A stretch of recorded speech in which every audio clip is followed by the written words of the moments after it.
Howdy, y'all. Having some issues today.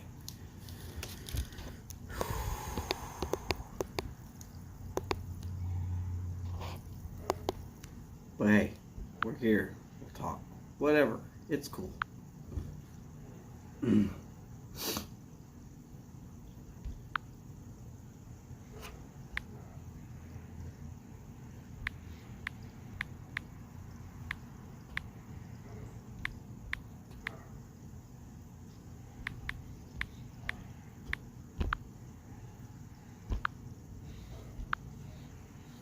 Howdy, Chip.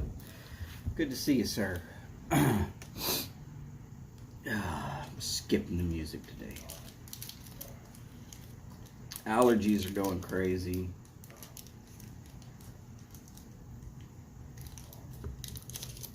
Howdy, Jeff. Great to see you, sir.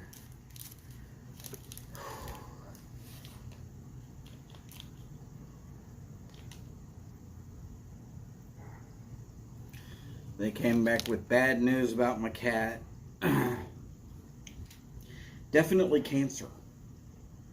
Nothing we can really do except for palliative care. Well, that's okay because I'm not rich. I'm not gonna go do cancer treatments on a cat. Howdy, Cedric. Great to see you, sir.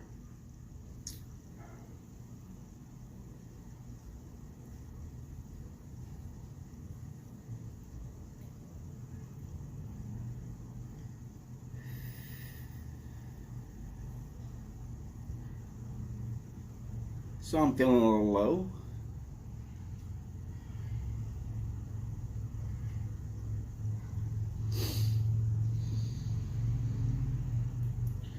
But I'll make it.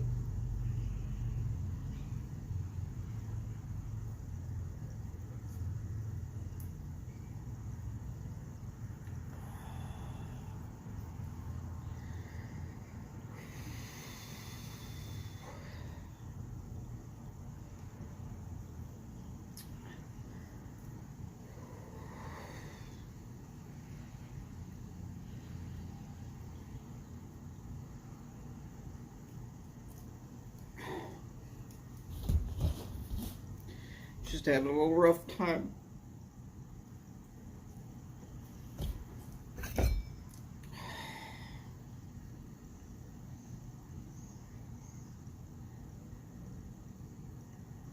I've had worse.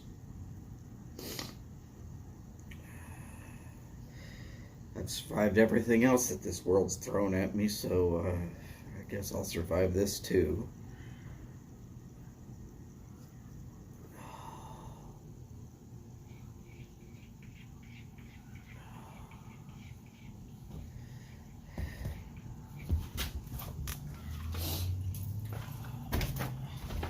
Sure you want out? Well, come on.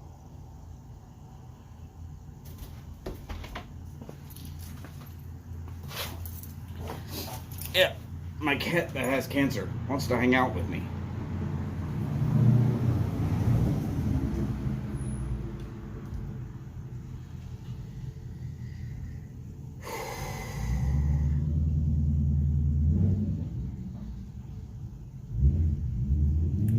So unlike most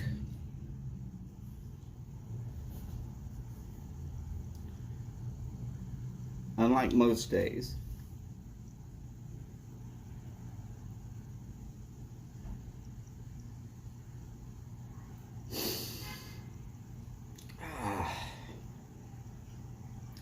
just not doing as well as I wish I was. That's okay though. Also had allergies and a little bit of a fever last night.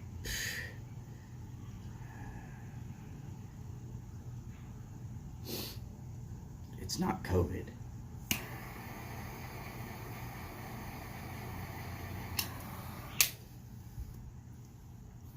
And even if it was COVID, it won't kill me.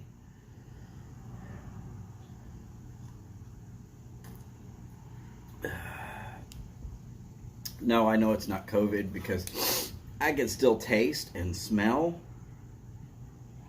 And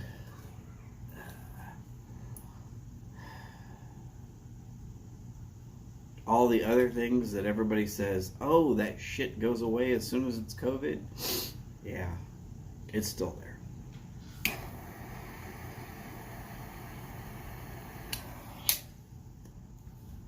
So,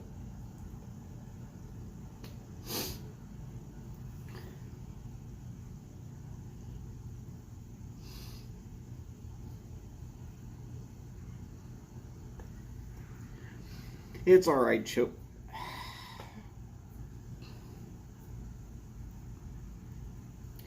It just happens to be the youngest cat, and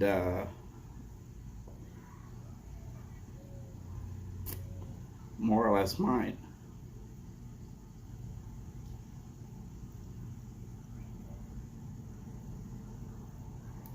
I got an older cat named Toby.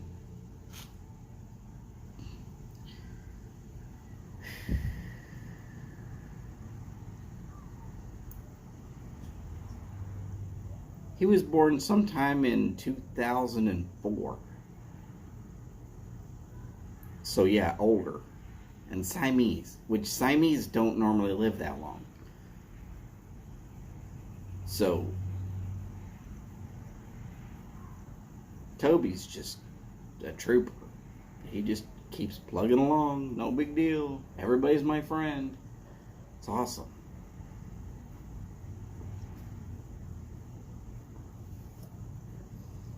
Got a cat that's somewhere in between Trump and Toby.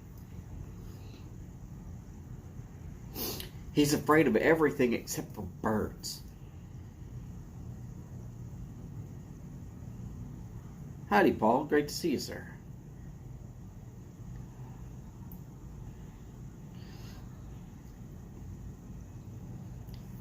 So the one named Teddy Bear, not afraid of birds or squirrels. He'll go after birds and squirrels. But if I stand up, he will literally run away like as if I've beat on him. I've never done anything mean to that cat.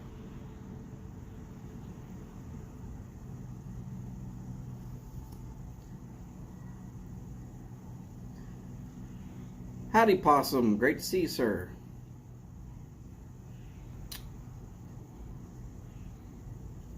And Stamper Tamper. Howdy, sir.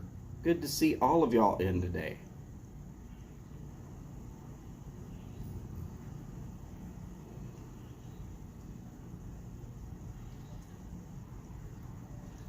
Of course, I think y'all are going to help me more than I'm helping y'all.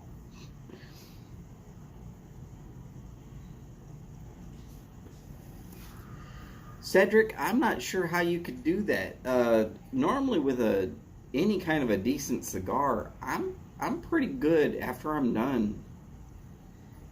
I'm like, okay, I can turn it down for a little while. I'm good. But to smoke a pipe and a cigar at the same time,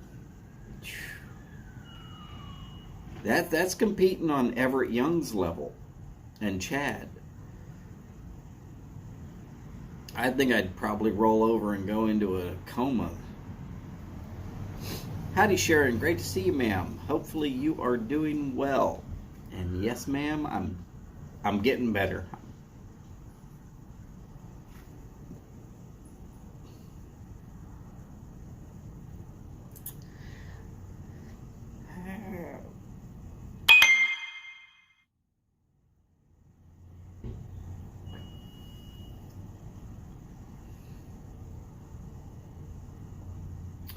And you were driving. Oh yeah, screw that. If I'm driving, it is either a cigar or a pipe. And normally if I'm driving, it's a pipe. Pipes are a whole lot easier to manage when you're driving. Need to set it down for a second. No big deal. You just, set it down.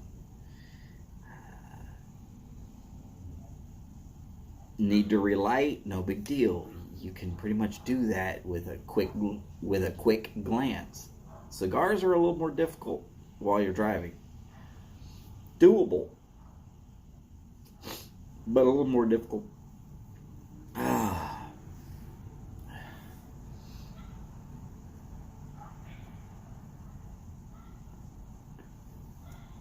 Oh yeah, trying to keep a cigar lit while driving. Unless you have mastered clenching a cigar, which many years I've tried. I can do it for like a couple of puffs or so, but to actually keep the cigar in my mouth and puff on it while driving, I've tried everything I can think of and I just can't get it right. I've destroyed a few cigars.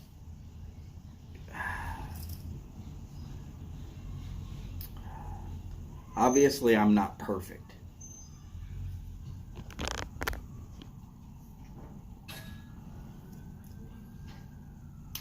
In case y'all are wondering, today is the Punch Champion Classico.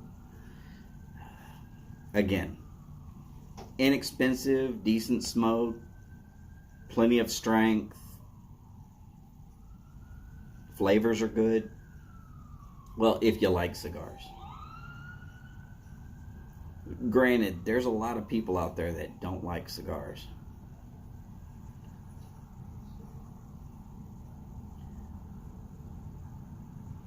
So, to clench a cigar, you basically have to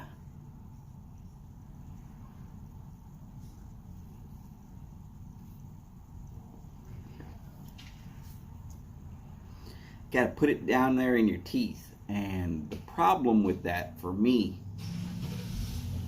is that because I'm a wet smoker, it will start getting soggy.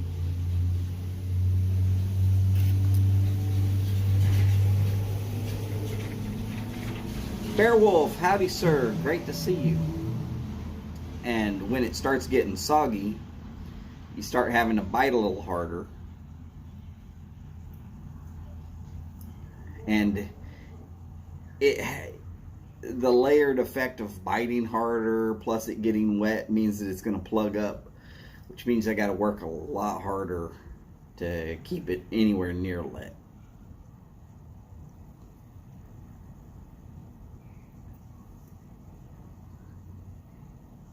Which is the exact wrong thing to do. Oh yeah. Possum, I'm telling you. Clenching a pipe I can do within reason. But clenching a cigar, I just... There is something about having a cigar in hand that I love and don't have a problem admitting that. But I can't drive down the road with it clenched in my mouth. Otherwise, I'm just going to slobber all over it and ruin a perfectly good cigar. Always kind of was that way for me.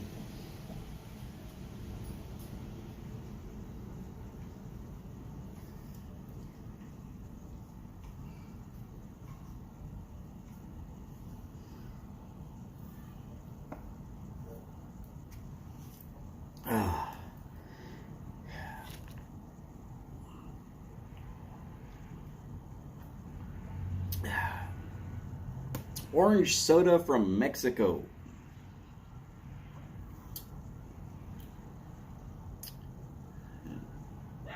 Before anybody sits there and says something that's racist to say that. No, it's clearly printed on the bottle. Made in Mexico.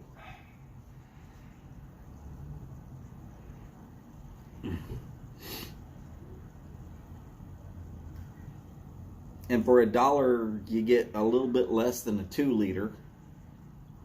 And I like the flavor of it better than all the other orange sodas. And it's made with sugar instead of all the corn syrup. almost every soda water you try these days, almost all of them are corn syrup. Dr. Pepper came out with a Dr. Pepper sugar to denote the fact that it's made with sugar, because the regular stuff's been made with corn syrup for so long.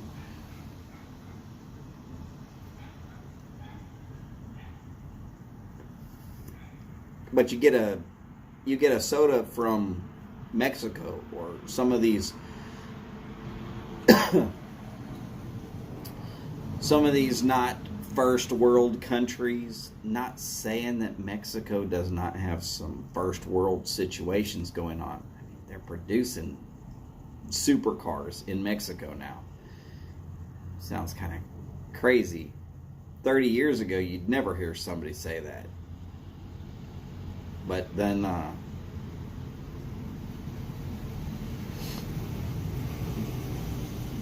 I guess they're doing what they can do to make things better.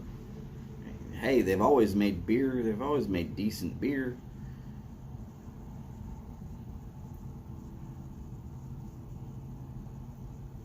But for those who've never tried a true Mexican soda, if you find it, you'll know it after you've tasted it. Best I can tell you.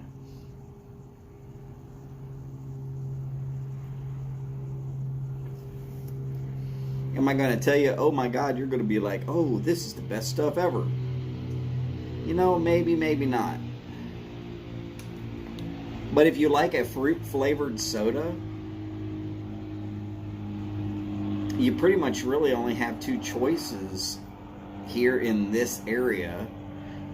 And that would be an Italian-style soda or a Mexican soda.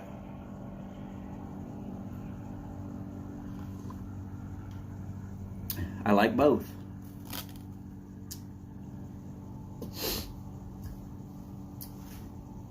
I like my corn in a cob as a pipe. Sometimes as chips. Very rarely as popped. Oh, see, Possum, you know the exact brand that I'm drinking then. The other one that they've got that I love and I never can get enough is the tamarind. It is brown. It looks like it would be horrible. And if you've ever tasted raw tamarind, you're probably going to be like, oh, that can't be good. My cat now wants to go back in. He doesn't like cigars either. All right, Trump. See you later.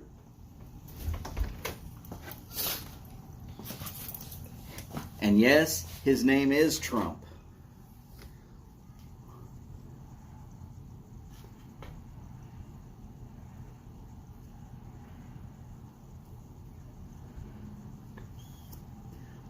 And I've said it before, I'll say it again.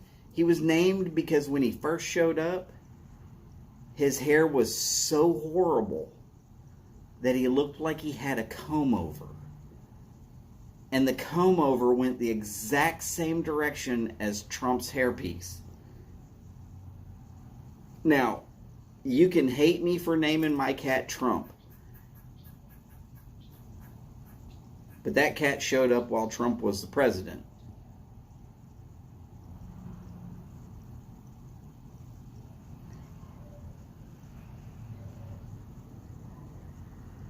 And if you love Trump, well, then be cool with the fact that my cat's name is Trump. And if you hate Trump, be cool with the fact that my cat's name was derived from the fact that he looked like a hairpiece. A very specific hairpiece that everybody was making fun of, left, right, and sideways.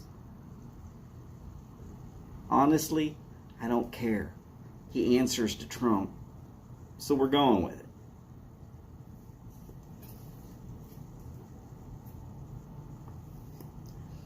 And he's Himalayan. You know, everybody who said Trump had something going on with China.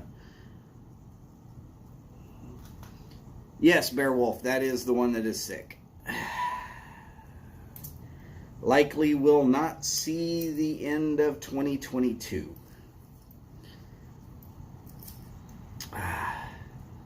Not from me lack of trying, but more that since we figured out something was wrong, he's gone from 15 pounds to a little over 12 pounds. So at that progress, I doubt it'll hit my birthday.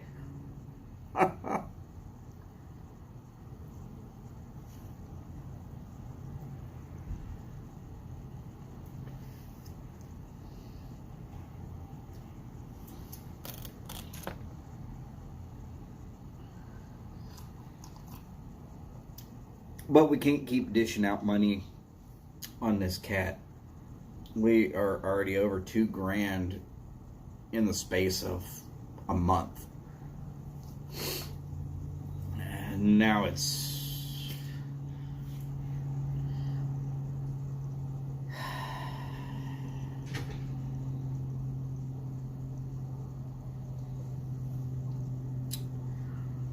now it's wait and see.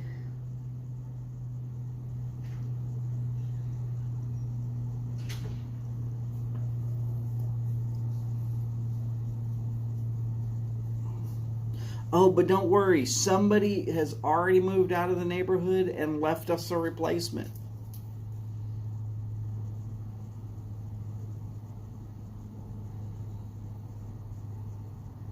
I don't know why people do this crap.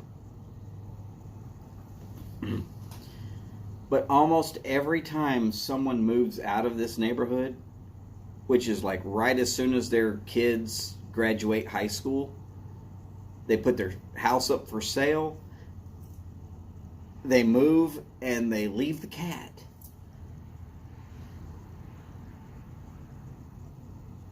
And all the cats show up here.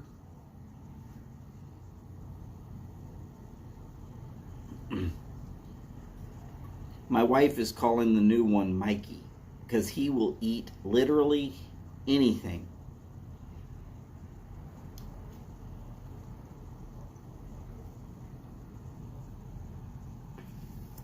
Oh no, I'm not going to name the new one anything political.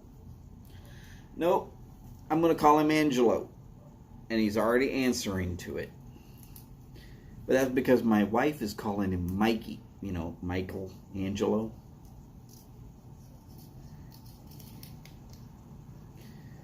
Oh, I'm going to have a bad time with this cigar.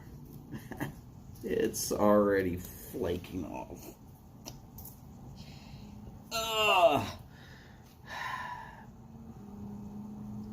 Cigar wrapper stuck way too hard to the wrapper. That's never a good sign, but I know what I'm doing, so I'll keep it together. Howdy, Boris. Great to see you. Also known as Huva Ilta, Boris.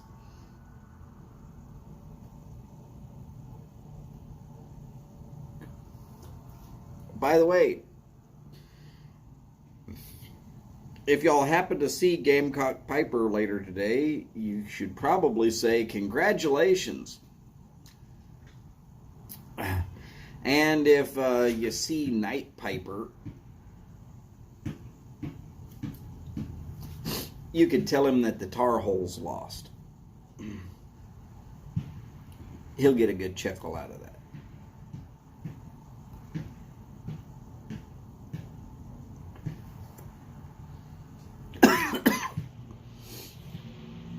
Oh, got these allergies going. Freaking red cedar.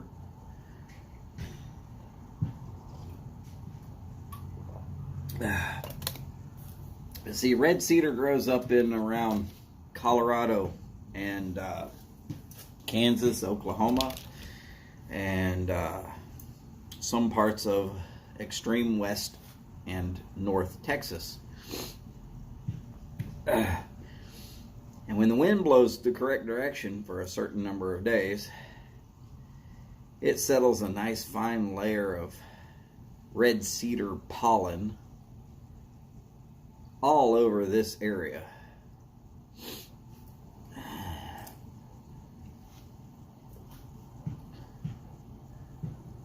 So yeah, it's wonderful.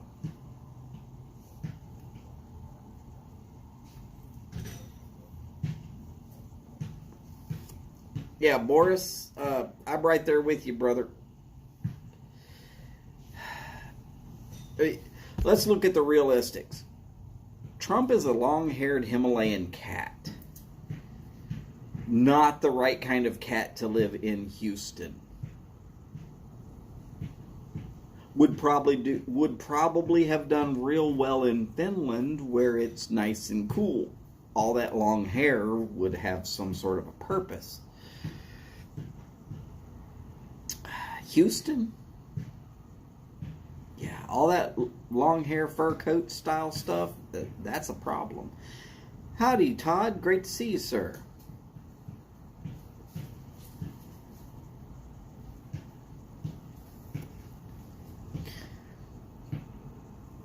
But whoever took off and dumped that cat, they actually dumped 2 cats. And one family that was down near the end of this little neighborhood, they took in 1 cat, but they didn't like the long-haired one.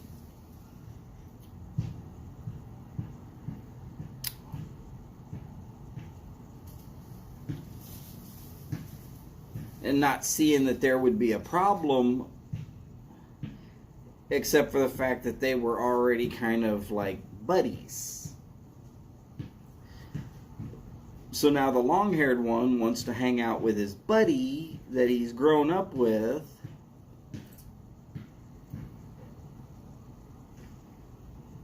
Now, I mean, at least they provided a good home for 1 cat.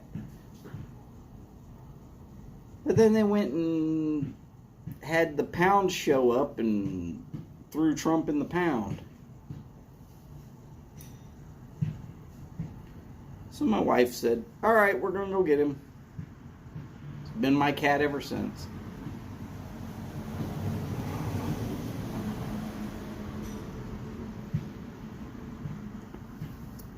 Mean, ornery, hell of a scrapper.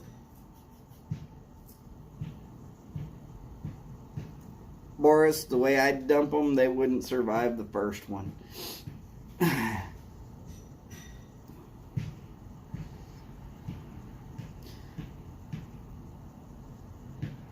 Because I wouldn't dump them with clothes or any way to make any kind of survival or shelter. I didn't kill them. I just dropped them off at the North Pole in the middle of winter. Butt naked.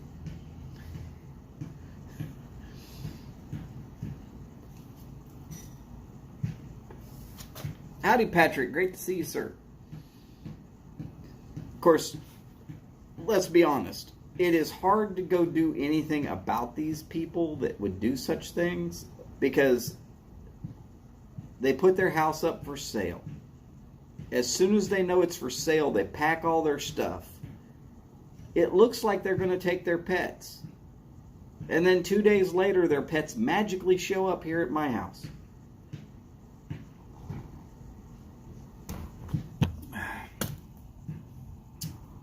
I know whose pets they are. But it always seems that it's right as soon as the kids graduate high school, the parents take off for somewhere.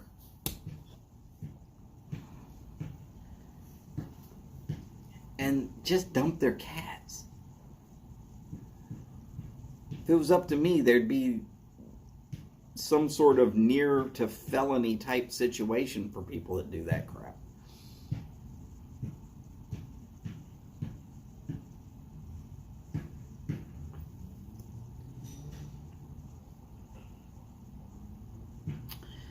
Though enough people that want to dump their pets in with a bunch of other people that really, really would love to have a pet,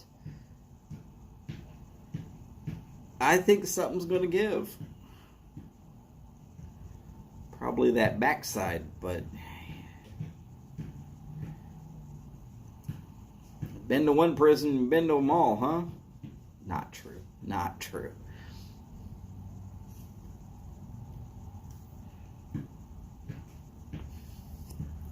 Oh yeah, if they choose to leave them, they're nothing more than a responsibility they didn't want. Well, why did they take on the responsibility in the first place?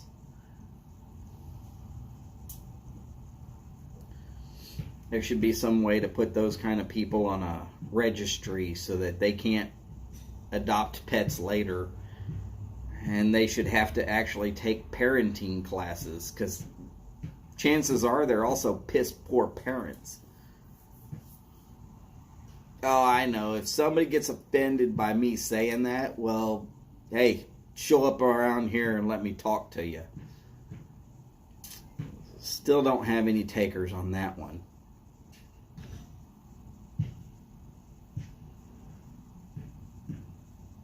I was a piss poor parent. I'll admit it.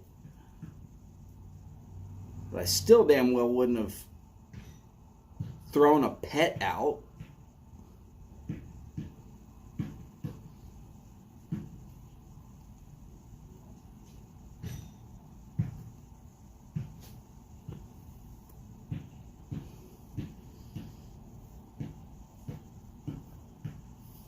It is not the pet's fault or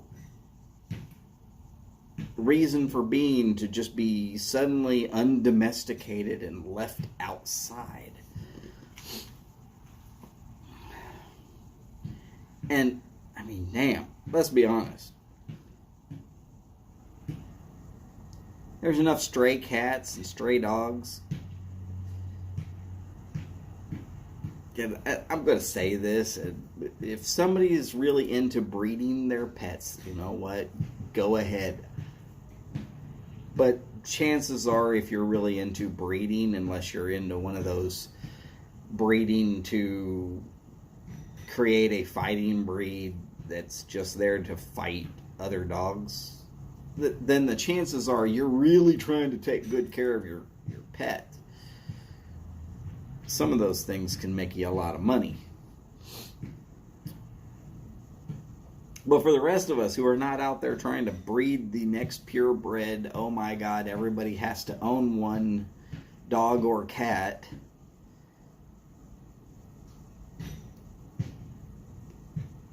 Spay or neuter, which keeps the sudden stray explosion of a population from overwhelming an area.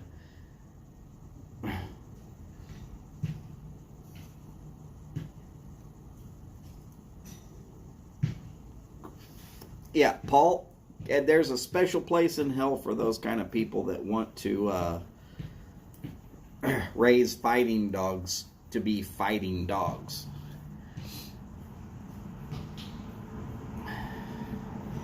A lot of the quote-unquote fighting dogs were actually working dogs.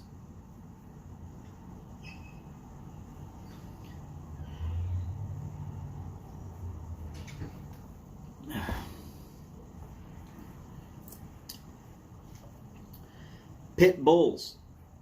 Everybody's so afraid of pit bulls.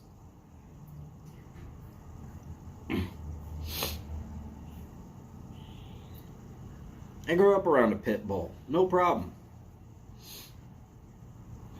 I was one of the few kids that could walk across this field. Now, there was a bull in this field. And it was family land, so don't think I was trespassing. That bull wouldn't get within 10 feet of me, because that dog would control that bull. But that dog knew. Anything happened to any of those kids going across that field, well, you pretty much, you're going to be a dead dog. So you better do your job.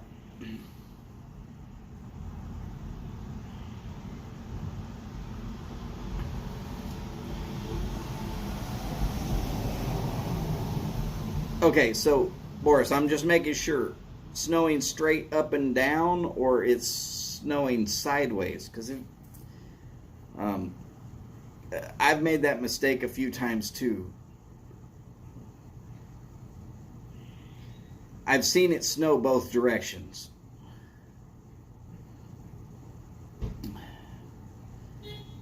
I've seen it rain both directions. I mean, and there was even rain that seemed to come up from the ground. Oh, so it's actually horizontal then. Okay.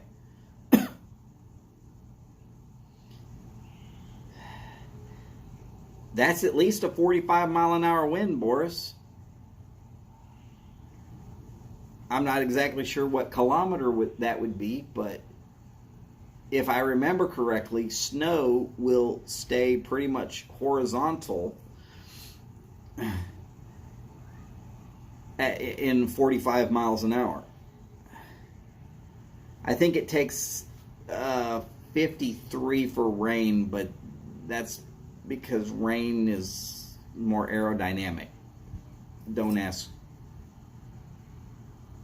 engineering class I took. It's stupidity.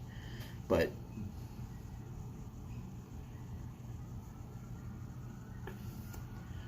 oh yeah, mastiffs and well, here's a funny one. Chihuahuas. Little bitty chihuahuas, right? A lot of people think they're useless. They are used as camp dogs in javelina territory. Because chihuahuas are afraid of everything, and javelinas, let's just say you don't want to be surprised by one in the middle of the night. So you put your chihuahuas out there and they'll start barking up a storm. Gives you enough time to get up and get your boots on and get up in a tree, because you might be getting a visit from a javelina, and it might be the only thing you can do.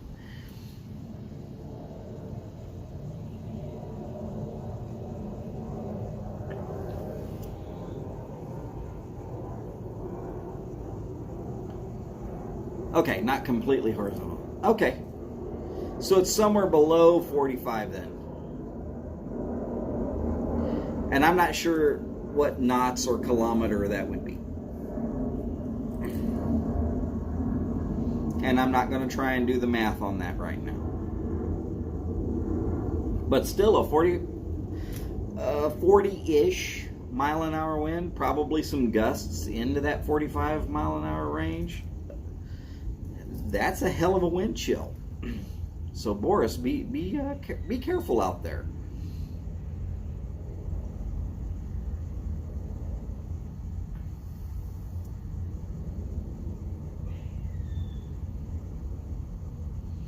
You had a chow thingy and someone stole it.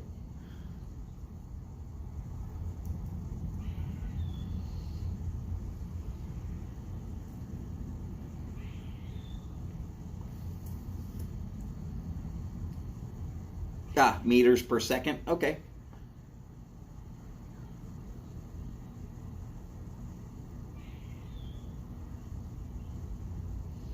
Beowulf, my problem would be I'm not sure that I would be able to do much milking at all. Probably it's all done by pump. James, howdy, sir.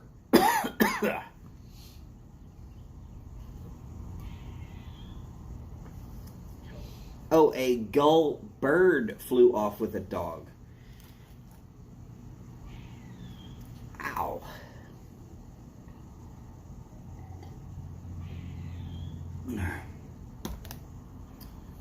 That would be one hell of a good-sized bird.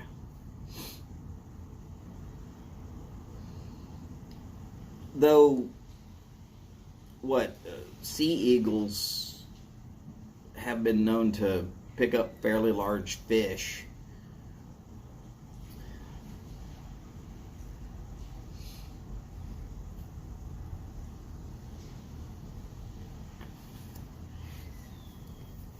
Yeah, James, that's what she said. Sorry, James.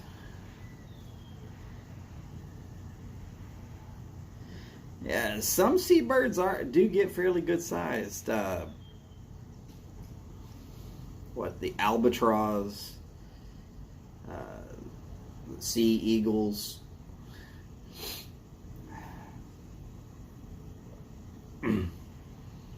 But they got to spend all day up above that water for their own purposes.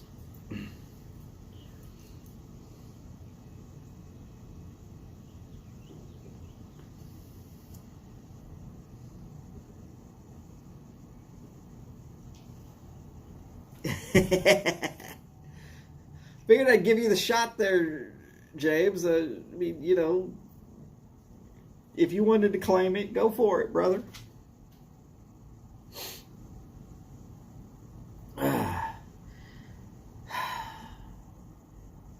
Just having y'all here today is helping me out.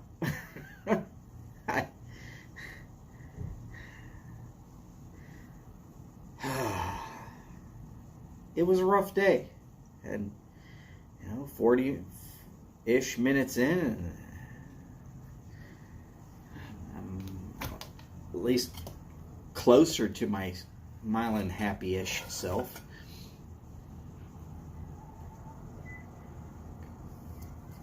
Now, Cedric, I believe that is this evening.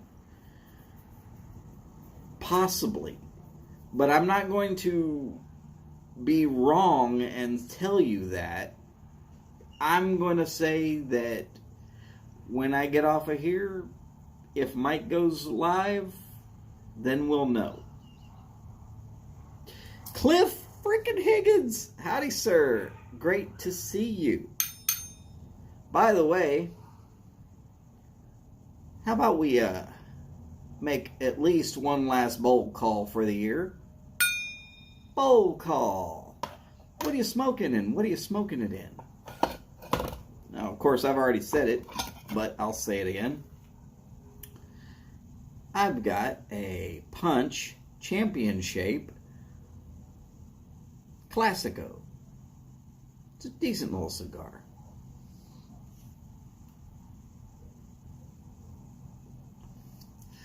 Bearwolf, I have problems with owls right here in the local area. There's plenty of times where y'all suddenly won't hear from me for a couple of minutes or so. If we're on live and I'm hearing an owl, it's probably because I'm trying to herd cats. And sometimes I'll be like, oh great, I have no idea where all the cats are. And now the owls are out. So then suddenly I'm going like, hey, I gotta go.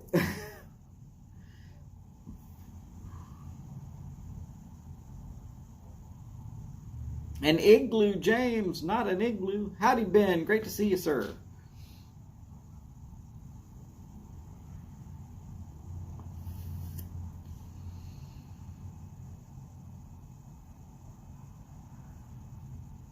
Patrick, I will try to remind myself of that, but I will probably forget.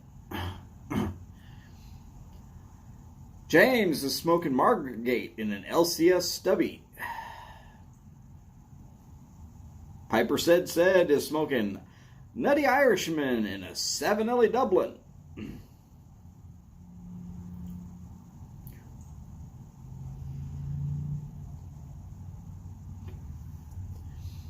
Ohio Pipers got Burley Light without a bite in a no-name pipe. It's always a good thing. Lighter 430. How are you doing today, sir? Welcome in. Don't recognize the name, but we, the YTPC, would greatly love for you to hang out with us.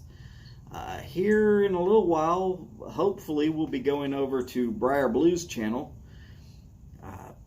I run a little bit of a tailgate thing, but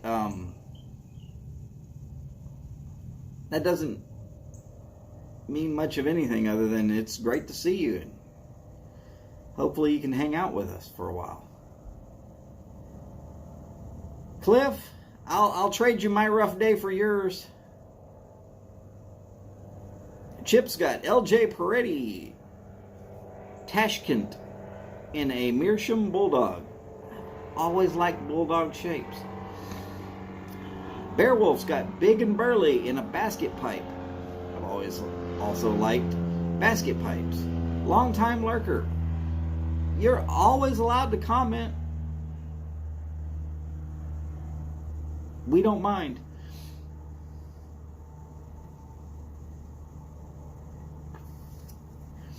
Paul, I am not sure if that was Mike's last week or if it's this week. And it was all kind of confused. Ben Greenman's got Peretti Century and a Rat Race.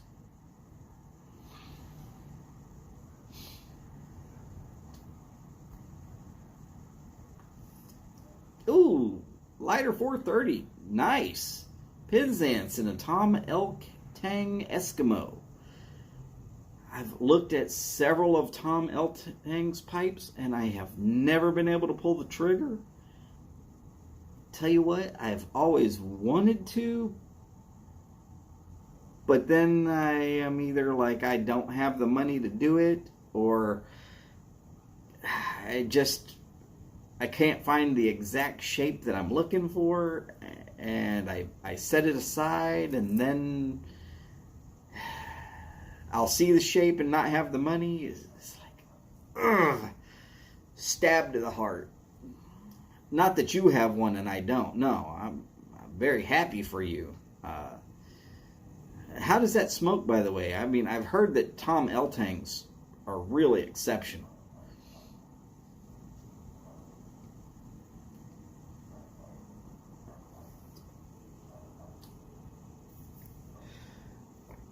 Well, 430, best I could afford right now is corn cobs.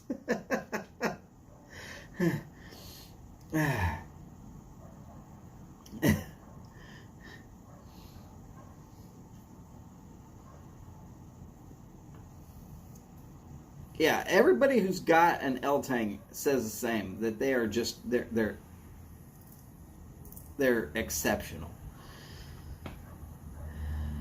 Rusticated L-Tang Basic Poker. Should be a nice pipe there, Patrick.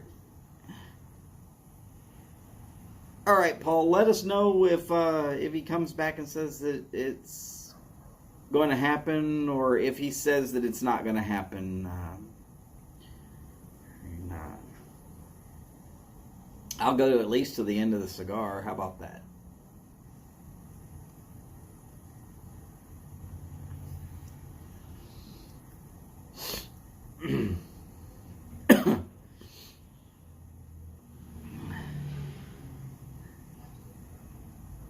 Oh, come on, Boris. That's not cold. I've had colder days here in Houston once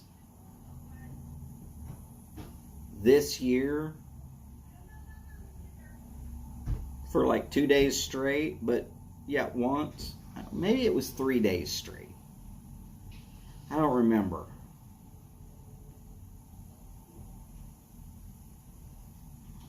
All right, so I gotta put an L-Tang in that list of the artisans I really, really want.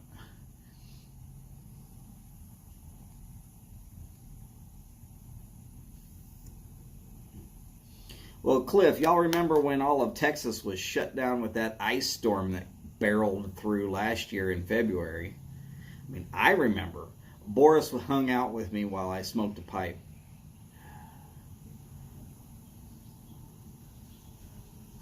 I always tell this story, but I'm fairly certain Boris was laughing at me for being so greatly affected by the cold. And I mean, he's got every right to.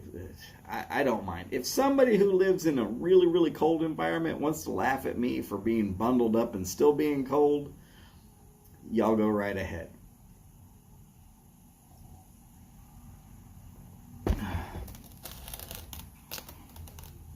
Oh yes, the Chatcom Oscars are nice, but no, I'm pretty sure I want an L-Tank. Just because when I do have a job, I can really afford these things. And I haven't had a job since COVID started because my wife and I made a conscious decision on what was going on with her being told she was going to be working from home. Most of my jobs has me traveling extensively. The problem with traveling extensively is I could pick something up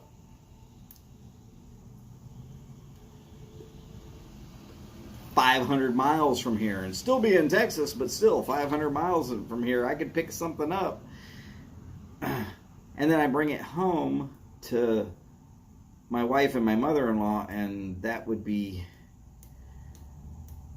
horrible.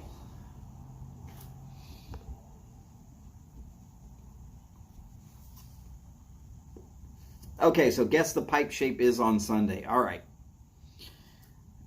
Cliff, I know there's nothing wrong with cobs. I've got several. It is probably my most used pipes. All tend to be cobs. Mostly because I don't want to burn out the good ones, and I'm okay with burning out a cob. If a cob burns out, toss it, go get another one. I mean, unless you're Chad, I don't know of anybody who gets 5,000 bowls through a corn cob and starts kind of setting it on a shelf like, this is the cob. Chad has. I've never been able to do it. I always burn them out sooner or later.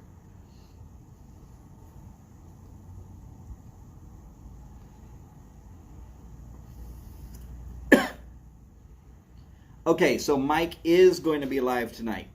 Awesome. So I'm going to be live until Mike goes live.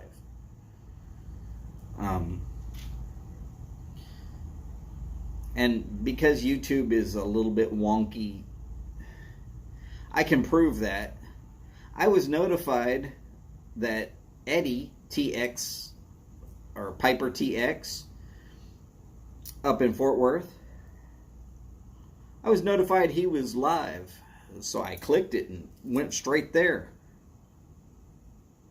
I got there just before Paul did. And Paul wasn't there long before the stream was over. Paul can verify that.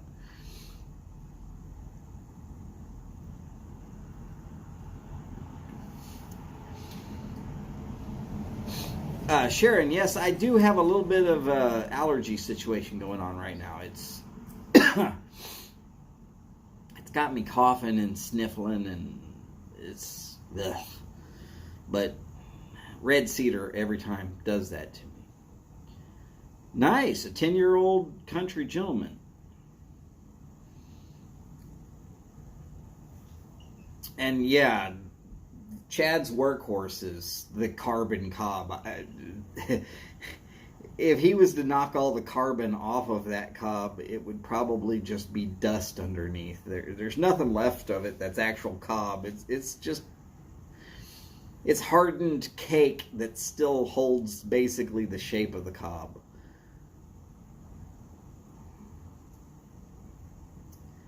Something to shoot for, though, isn't it?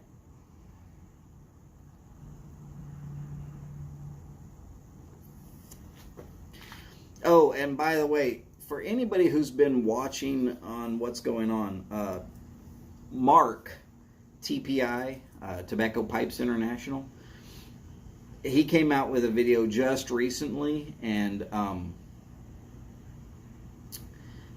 mean, really, if you haven't seen it, go ahead and give it a watch. He's a little bit pissed that, and rightly so, that YouTube has unsubscribed him from several of the people that he's been subscribed to for forever. So it's like, hey, why?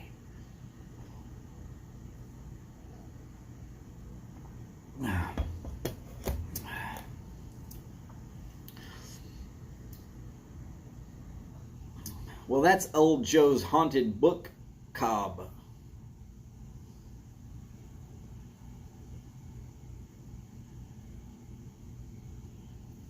Good play on words there, Ben. I like it. By the way, because I've said that I would do this, and I mean it, there's somebody else who's trying to give away an Asikian pipe. Y'all might have heard of him. It'd be Chad, aka Yardism.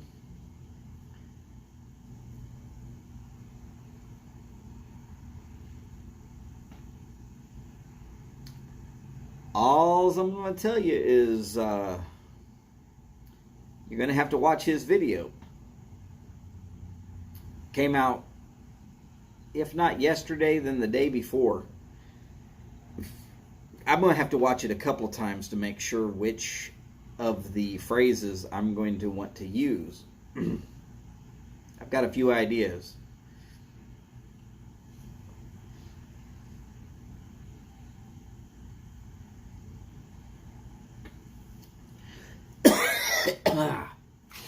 Sorry. Again,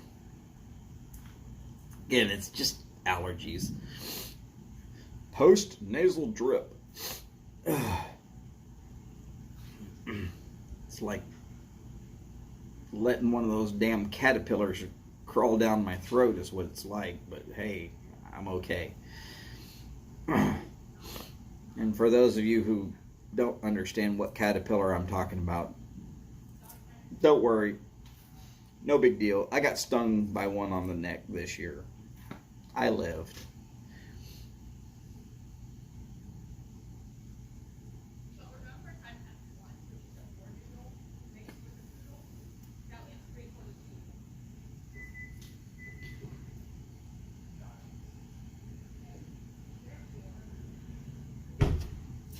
Ooh, Boris. All right, well, stay off of slick-looking sidewalks, sir. Sharon, yes, I'm sure I'm okay. It is not the COVID. I can smell and I can taste. And even if it was COVID, it's not going to kill me.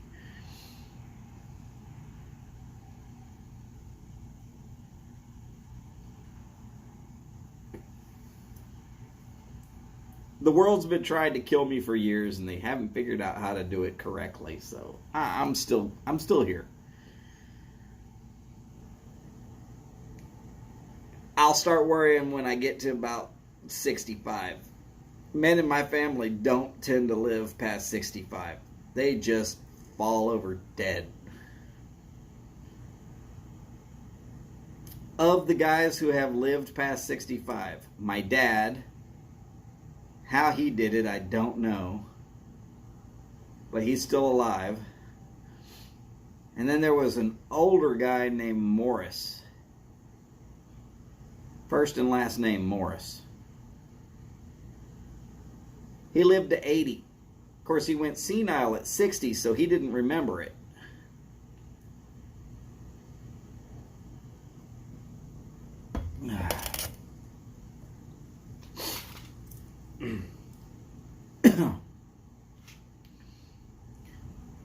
Oh, by the way, for any of y'all who are interested in what I'm doing with pipe work, I'm still working on it. I gotta get some of the carnauba wax. I think I found a reasonably priced source for the tools that I've got to make it so that I can actually do something with it. I'm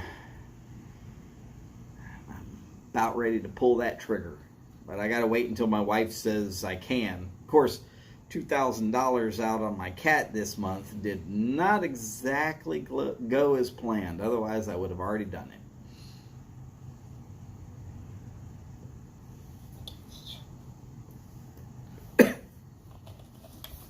Hey, go figure.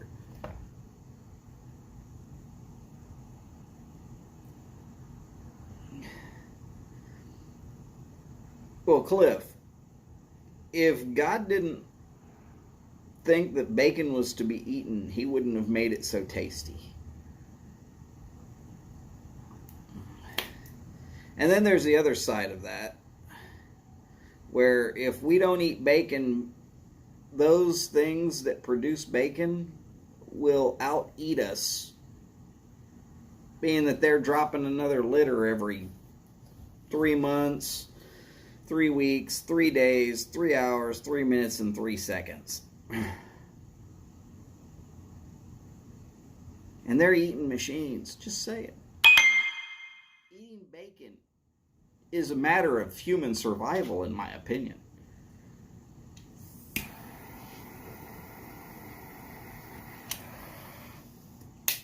Oh, and anybody who's a hunter understands exactly what I was saying about all those threes.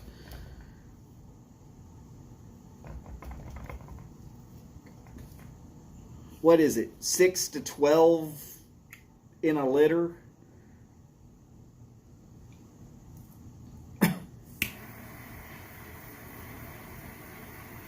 I've seen as few as 6, but I think something was wrong with the sow. I've seen as many as 12. Wouldn't be able to tell you past that.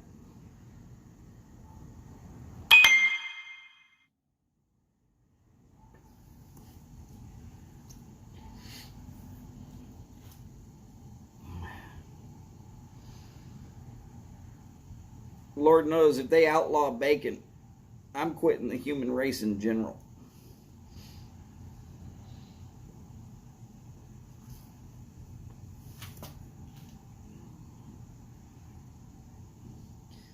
Yeah, that's what I was afraid of.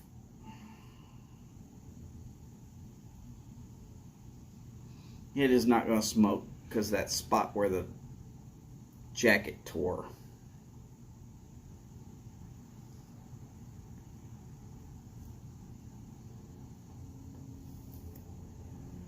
You have to work so much harder to do it.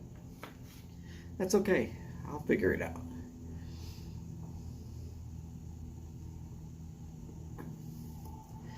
Yeah, let's see what that was. Let's see. Oh, 6 o'clock. Yes. 6 o'clock.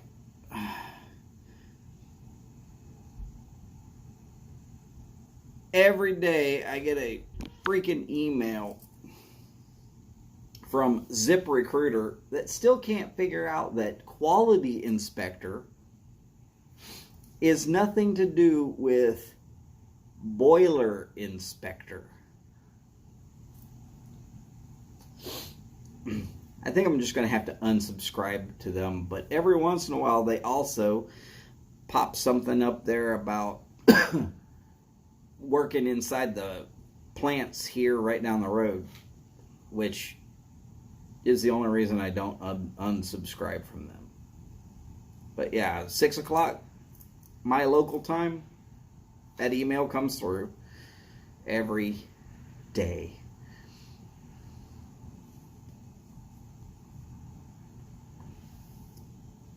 I could just have that be the bull call. That would be the automatic.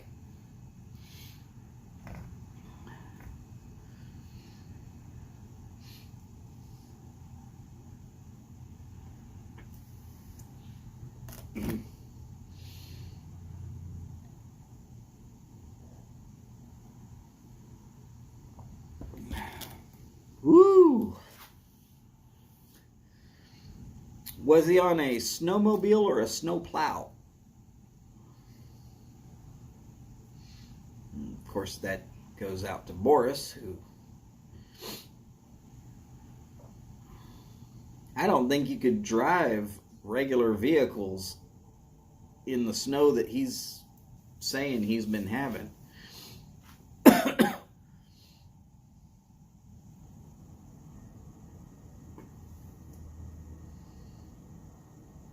I don't know, Cliff. It might be all kind of fun. I mean, if you're in your own vehicle, you get to work and smoke a pipe or smoke a cigar and get paid to do it. That's almost as good as working in a cigar shop. I should know.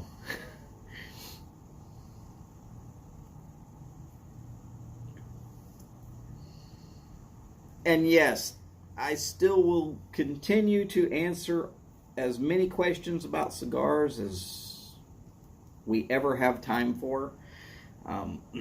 No, I'm not trying to convince anybody that cigars are the way to go.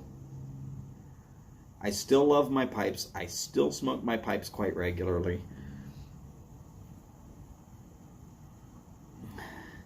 Today, I was smoking a Savinelli KS320 Trevi.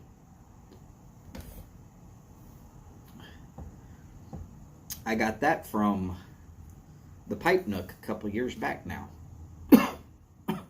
Pulling a carton of snow. Oh, hell no. Yeah, no. Okay, I'm with Cliff. Nope, I'm going to hate that job.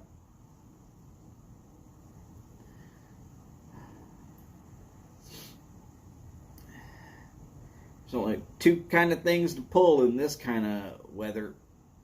One is a tap handle, and the other is to pull up at the bar and let somebody else pull that tap handle.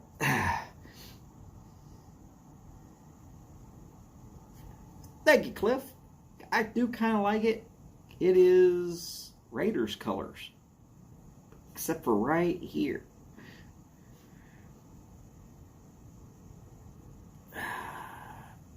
Which, if I hold it just right, maybe you'll be able to see it.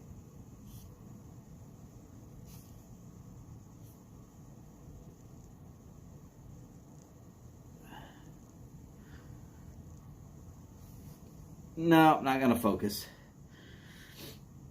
It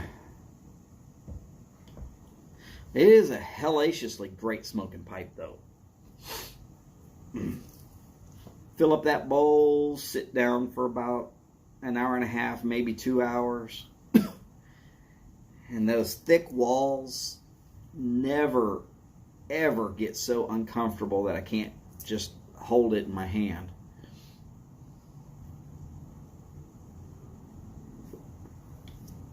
And if I do it just right, I could put a 60 ring gauge right down in there and finish it off. Howdy, Everett Young. Great to see you, sir.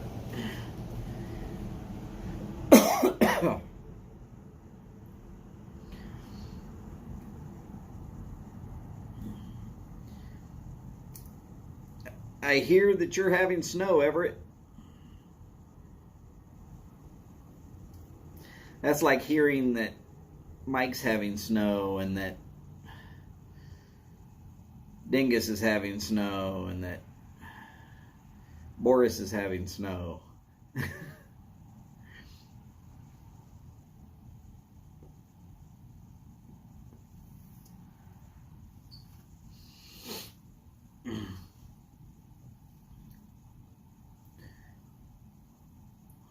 Some of y'all really know how to deal with snow.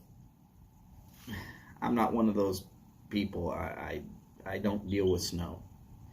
Of course, after I shattered a kneecap, I'm really not going to ever try to handle snow.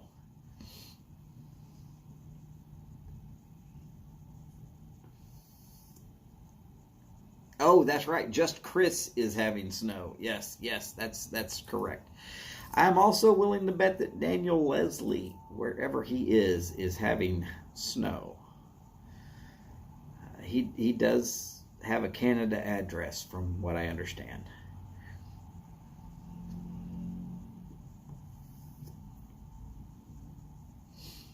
Now, for those people that might think that Daniel Leslie asking questions that He seems to always ask. He's just curious. It's fine. There's not really a problem with Daniel Leslie asking questions. At least I've never had a problem with him asking questions. But I guess some people have made him feel a little conscious about him asking questions.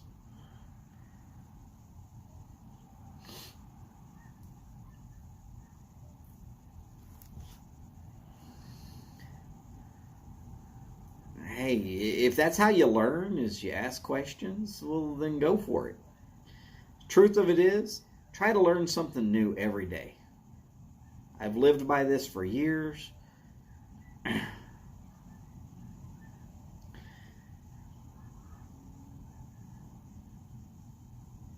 Woo! Cedric. That sounds a little bit chilly. So I'm guessing you're having snow as well.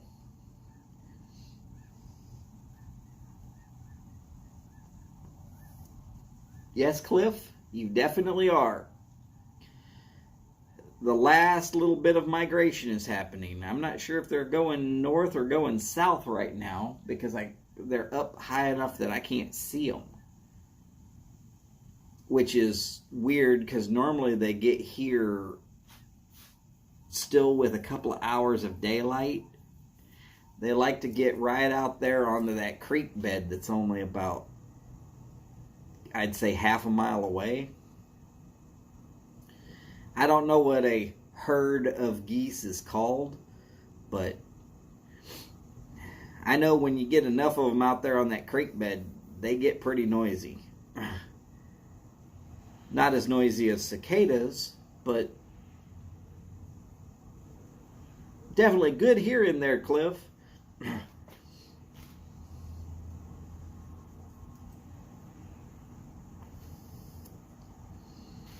No snow yet. Keyword there is yet.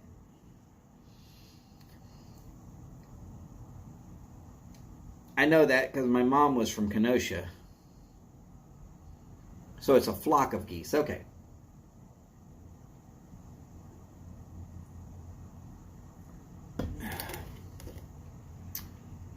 Oh, Patrick, that is always true. And if you've really stopped learning,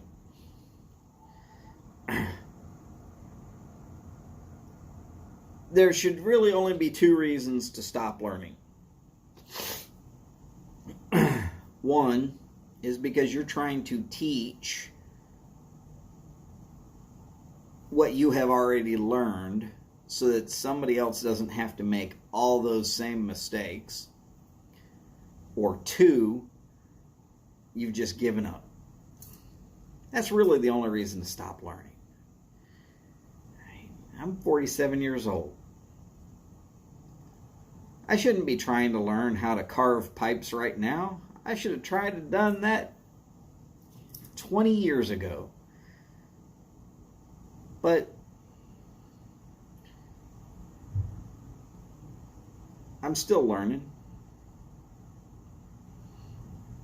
Oh, and some of these artisan pipe carvers are actually a little younger than me, and I'm still listening to all the words that they're saying.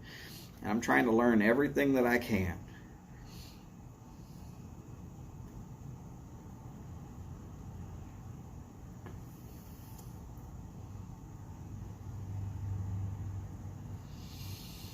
Cliff, if it was legal to open up with the 12 gauge out there on that creek, I definitely would have 3 freezers worth of geese ready to go. Because it's every year. It's ridiculous. I could go down there, one shot, probably hit 12, just have to canoe out and go get them.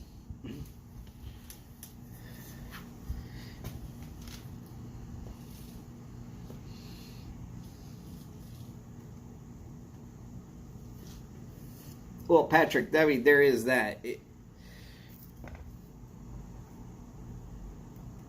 I don't plan on going senile.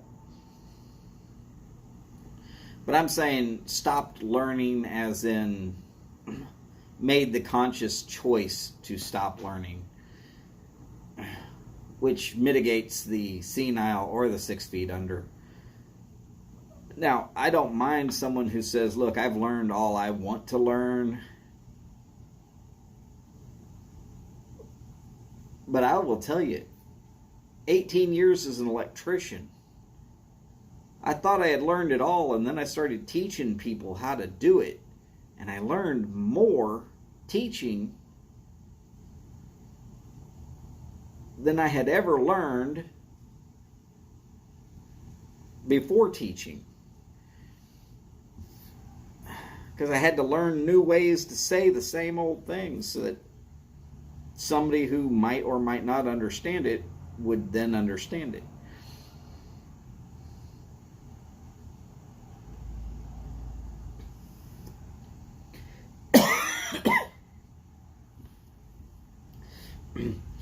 Cliff, the whole problem with not telling anybody is the report on a 12 gauge is pretty loud, and it's still inside city limits. And that is the issue. Now, luckily, that creek is in Galveston County, so the fine could be mitigated as saying, hey, I was lost and just trying to let people know where in the hell I was because it was dark, which of course would be a lie, but that would be allowed. It would be explaining all the geese in the canoe. Might get a little bit of trouble there. Howdy, Ron. Great to see you, sir.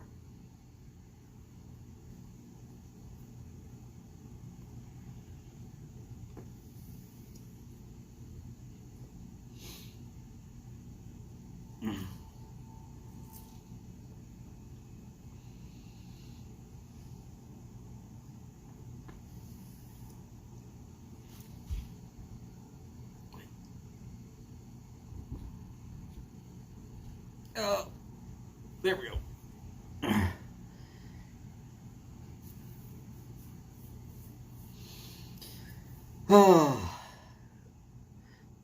All right, so public service announcement.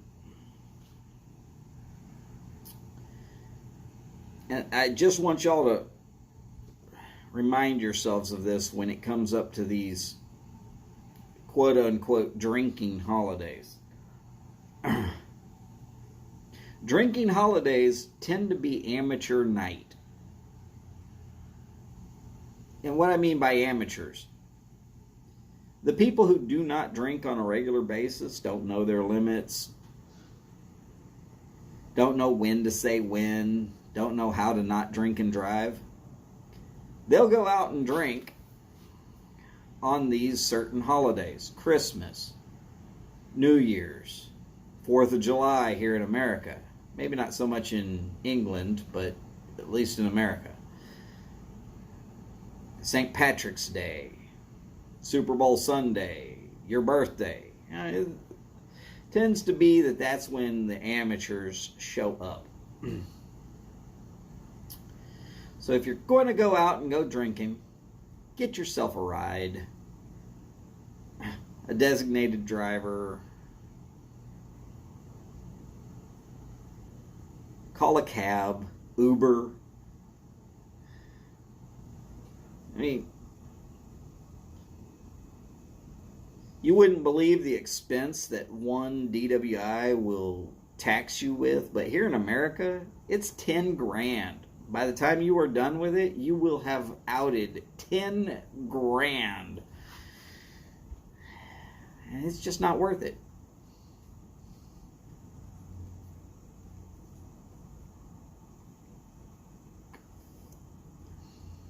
No, Cliff, I'm not saying that people should drink every day.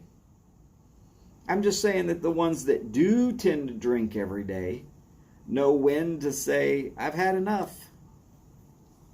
I'm going home. It's the ones that don't have the experience that go out there and just keep drinking until the bar closes, and then they tend to become a statistic. Well, Cedric, there is also that option. You can always offer to be the designated driver.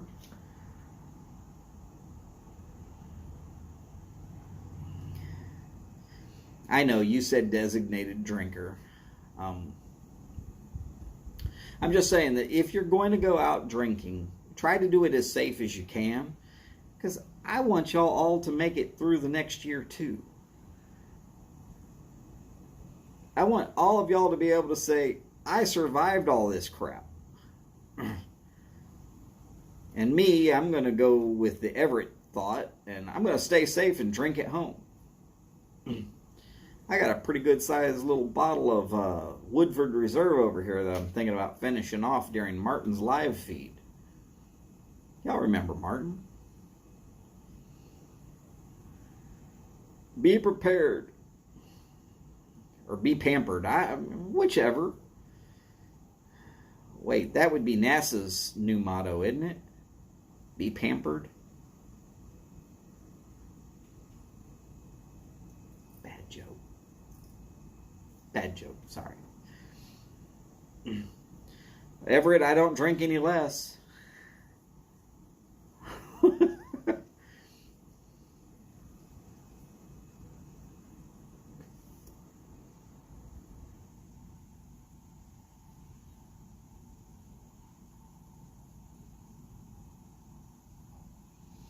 Woo! 3 days of a company having a midsummer celebration. Something tells me we could definitely throw all kind of caution to the wind with that kind of stupidity. I mean, that kind of frivolity. Okay, I just got news that Briar Blues just went live. Any of y'all want to check on that, that's fine, but I'm going to go ahead and get out of here. Ladies and gentlemen, thank you so very much for being here. It's been great having y'all. Remember, take care of yourselves and each other. Do the best you can with that. And, of course, as always, remember, long lives, big bowls, and long ashes. Y'all take care, and I will see you at Mike's channel here in just a minute. Remember, this is the last Thursday for Mike, but I'm hearing Robert Ennis' dad, E-N-A's dad, might be taking over that time slot. Not that they're doled out or anything. If 5 or 6 people want to start, go for it. Hell, I'll plug everybody. If everybody wants to go live on Thursday, go for it. Anyways, we'll see you soon over there at Mike's. Y'all take care, and bye for now.